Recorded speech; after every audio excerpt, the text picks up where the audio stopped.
कौन देख रहा होगा? और मतलब? मेरा मतलब है आपके कोई नजदीक वाले। पता नहीं, नजदीक वाले कुछ नजदीक रहे नहीं और दूर से कुछ दिखाई नहीं देता कि वो देख रहे होंगे या नहीं।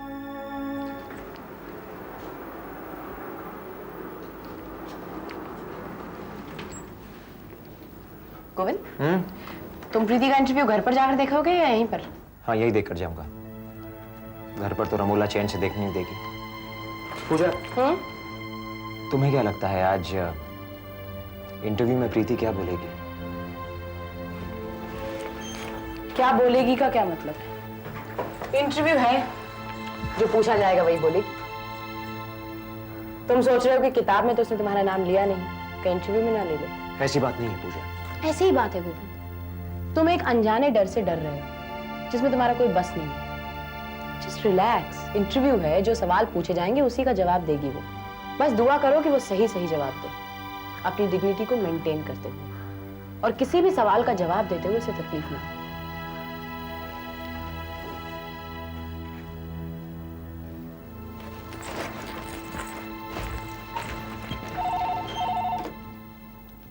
हेलो। प्रीति का इंटरव्यू देखकर ही निकलोगे आज तो ऑफिस से, है ना?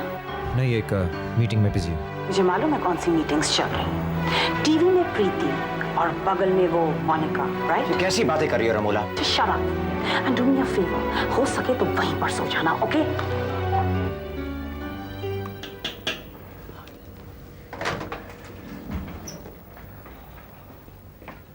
तुम तो अभी रुकोगे थोड़ी देर? हाँ डैड, आप घर जा रहे हैं? नहीं बेटे, तुम्हारी माँ और मैं बाहर डिनर पे जा रहे हैं। हमने फैसला किया कि हम उन कुछ इंसानों में से होंगे जो आज प्रीति का इंटरव्यू नहीं देखेंगे। बाय बेटे। Bye dad.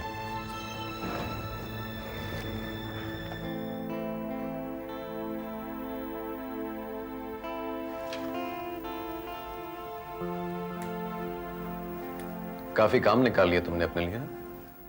प्रीति के इंटरव्यू होने तक तो रुकना ही था ऑफिस में, सोचा कुछ काम ही निकाल लूं। तुम नहीं देखोगे इंटरव्यू?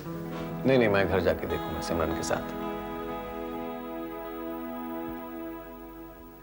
काफी नर्वस लग रही हो तुम। मैं बिल्कुल नहीं। प्रीति की कोई बात हो और मैं नर्वस हूं? नहीं। प्रीति ना उन पर्सनालिटीज में से जो कहीं पे भी नर्वस नहीं होती, और कभी नहीं। हाँ, कभी कभी रो लेती है जब उसे दुख होता है, और रोती भी है तो उतनी सच्चाई के साथ जितनी सच्चाई के साथ वो अपने दुख को महसूस करती है। काफी अच्छी तरह जानती हो तुम प्रीति को। क्यों, तुम नहीं जानते हो प्रीति को?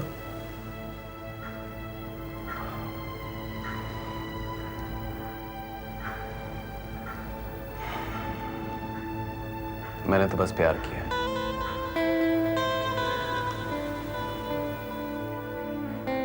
See you.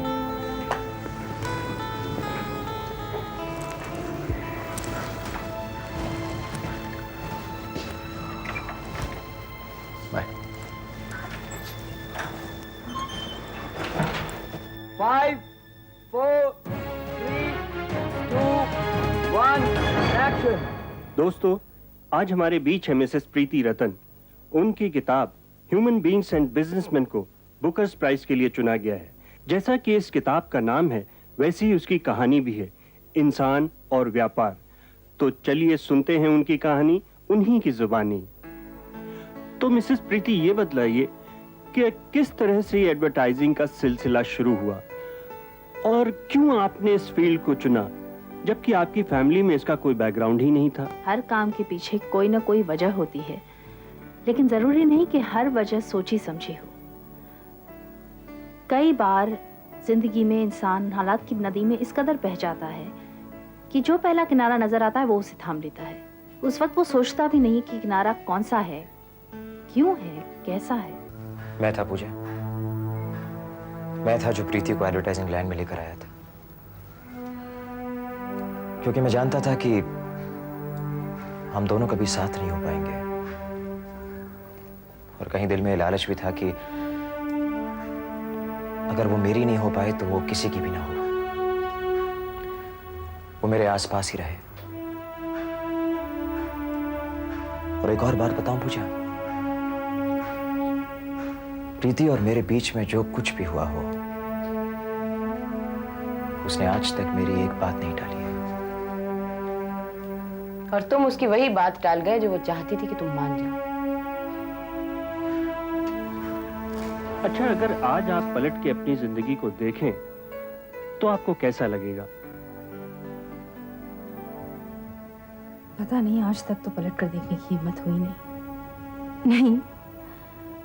ऐसी कोई भयानक घटना नहीं हुई, ऐसा कोई भयानक हादसा नहीं हुआ मेरी जिंदगी में जिसकी वजह से मैं पलट कर देखने से डरती हूँ। लेकिन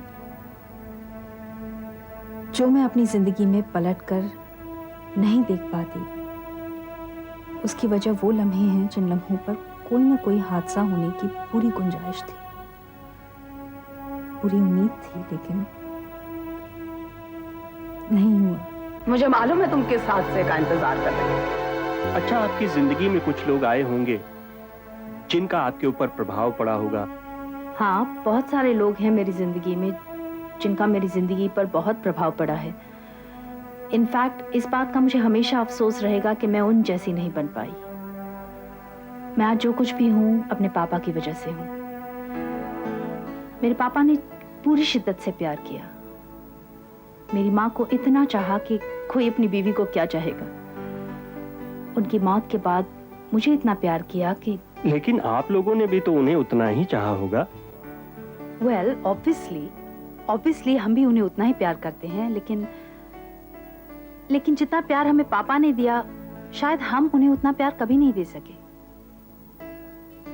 मेरे पापा का प्यार अनकंडीशनल है, एक तरफा प्यार है उनका मुझे चाहना या माँ को चाहना हमारे प्यार के बदले में नहीं था।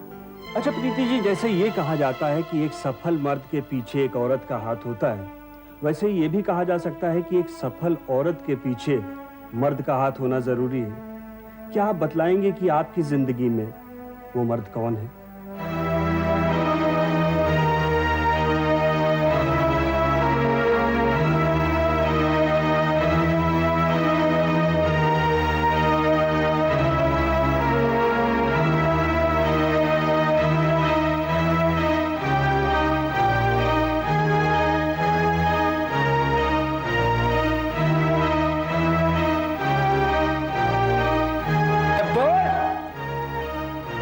सच नहीं तो झूठ बोल, मगर अपने पति का ही नाम लेना। आज जब सारा हिंदुस्तान तुम्हारा ये इंटरव्यू देख रहा है, तुम अपनी और गोविंद की लव स्टोरी को पब्लिसिटी दे के बताओ। बोल।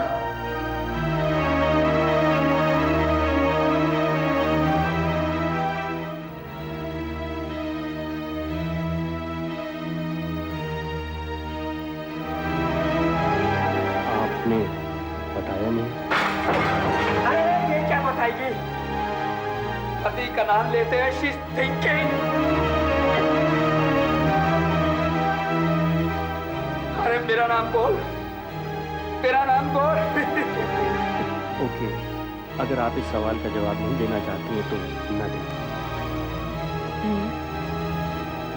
ऐसी बात नहीं है कि मैं सवाल का जवाब नहीं देना चाहती। ये बात भी नहीं है कि सवाल का कोई जवाब ही नहीं। एंड इट्स नॉट कि मैं उस इंसान का नाम नहीं लेना चाहती जिसका हाथ मेरी सफलता के पीछे है,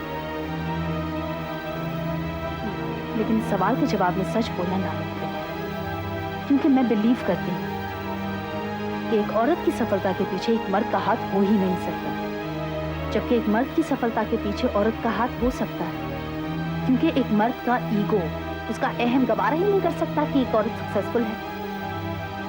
सैक्रिफाइस या कुर्बानी का जज्बा सिर्फ औरत में होता है। सिर्फ औरत खुश हो सकती है एक मर्द के सक्सेस को लेकर, लेकिन एक मर्द औरत की सक्सेस को लेकर खुश नहीं हो सकता। आप एक मर्द का एक औरत को साथ देने की बात कर रहे हैं, ये तो बहुत दूर की बात है। एक मर्द औरत के रास्ते में सिर्फ परेशानियां खड़ी करता है, तकलीफें खड़ी करता है, चाहे वो समाज के रीति रिवाज के नाम पर हो, चाहे वो घर गृहस्थी के फर्ज के नाम पर हो, चाहे ये कहकर हो कि तुम बच्चलन हो, तुम आवारा हो, तुम नापाक हो। ऐसा कभी मर्द के लिए नहीं कहा जाता।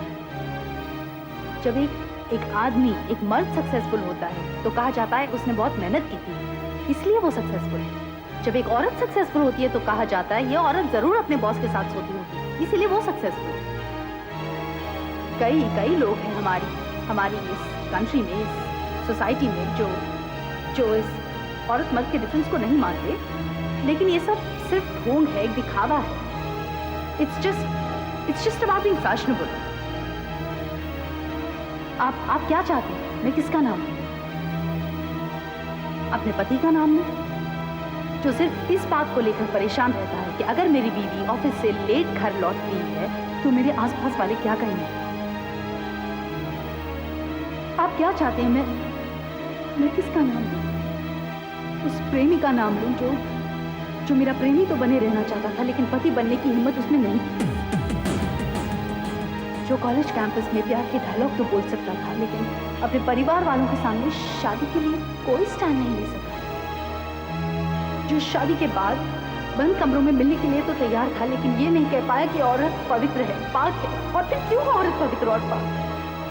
ऐसे डिमांड सिर्फ औरत से क्यों किए जाते हैं? Why isn't a man expected to be pure and clean? And this is all really disgusting. I'm sorry, I can't talk about this. प्रीति, ये रोहन के खिलाफ क्यों बोल रही है? वो रोहन के खिलाफ नहीं बोल रही, वो रोहन को एग्जाम्पल बना रही है। वो कुछ और ही बोल रही है।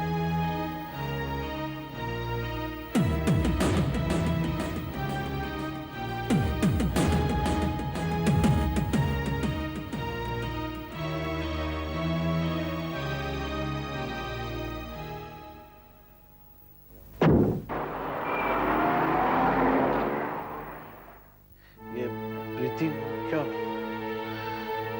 थोड़ी सी इमोशनल हो गई। नहीं, मुझे नहीं लगता ये।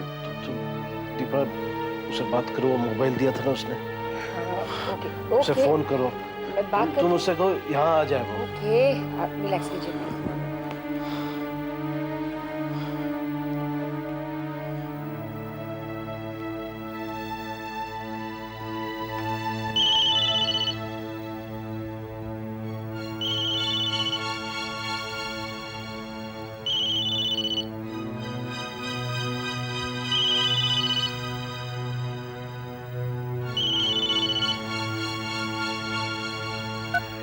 Try calling this number later.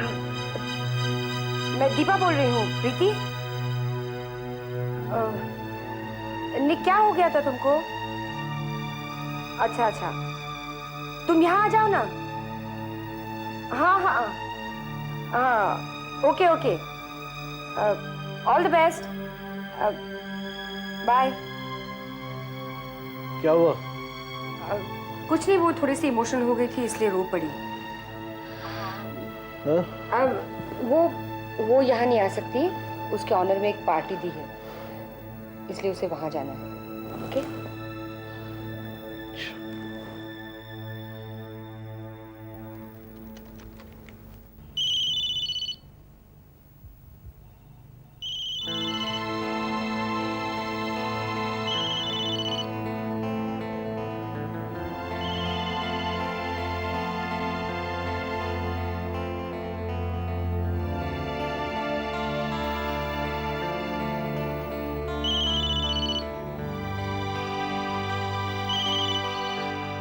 Phone उठा रही नहीं है। पूजा, मैं उसको मिल के आता। नहीं गोविंद, प्रीति की जिंदगी में इस तरह तुम्हारा चले जाना मुमकिन नहीं है। अब उसके साथ रोहन है, कुछ बंधन है। तुम लोगों के मिलने या बातचीत का सिलसिला अब सिर्फ आज की तकनीक तक ही है, टेलीफोन या फिर टीवी। लेकिन पूजा, नहीं गोविंद, जीने दो प्रीति को उसकी जिंदगी, और तुम इस एहसास के साथ जियो कि वो कहीं तुम्हारे आसपास ही है, यहीं कहीं है।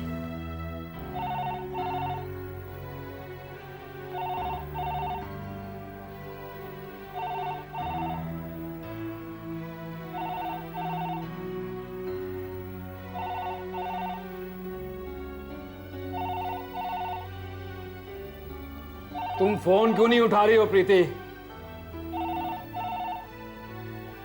प्रीति तुम फोन क्यों नहीं उठा रही हो? तुम उठा लो ना फोन, मुझे नहीं बात करनी किसी से। अरे मुझसे तो कोई बात करना ही नहीं चाहता। अगर मैं फोन उठा भी लेता हूं तो मुझसे पूछते हैं can I please speak to Preeti? तुम तो स्टार हो भाई, आज इंटरव्यू देकर आई हो, सबने देखा होगा तुम्हारा इंटरव्यू, सारे हिंदुस्तान ने देखा तुम्हारा वो अच्छा खासा ड्रामा।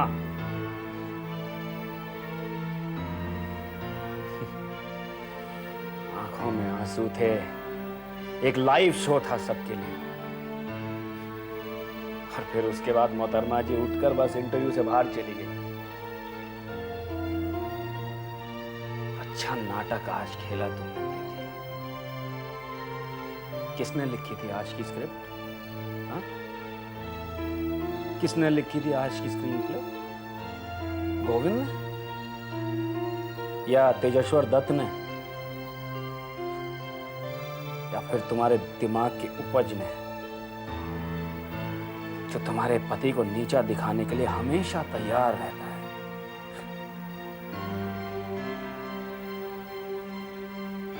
तुमने अपनी आंखें बंद क्यों कर रखी हैं? तुमने अपनी आंखें बंद क्यों कर रखी हैं? ताकि मुझ में ताकत आ सके तुम्हारी सारी बातें सुनने के लिए। एंड ऑनेस्टली मैं भगवान से प्रार्थना कर रही हूँ कि जब आज रात सोऊं तो कल सुबह ना उठूं। आज रात मेरी जिंदगी की आखिरी रात हो।